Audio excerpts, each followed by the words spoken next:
So I'm going to give a little bit of an update here. Been switched from working on the motor. Kind of covered what was going on there, and I don't know, I'm kind of at a stopping point with the motor. Not sure exactly what I want to do, but yeah, in the meantime, started on the bed. As you can tell, I've got the bedsides off. Now, if you're wondering why I took the bedsides off, well, let me just show you. So, kind of had it in my head that just the wheel well here would need to be replaced and patched.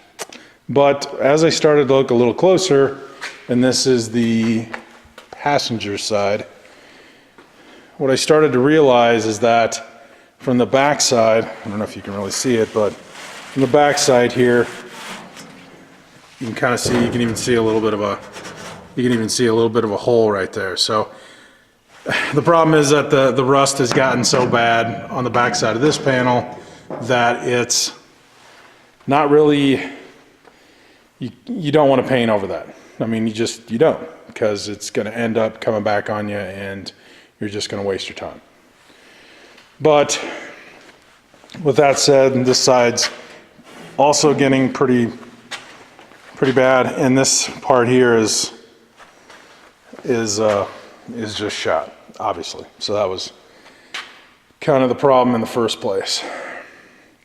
So you got to wonder, by the time I patch this, and honestly I haven't even found a patch panel that will go up high enough to actually replace all the metal that I need to. You know, you start replacing this and then a little bit up there, and then you start wondering, like, yeah, maybe I should just get the whole thing, because I mean, by the time you're done, you're going to replace you're going to replace more than 50% of it anyhow. So, and that's just a whole lot of time, and I don't know if it's really worth it. So the lesson learned there is kind of get into it and then order some parts, or pay more attention when you're looking at it the first time. That's the update. Thanks for watching. Talk to you later.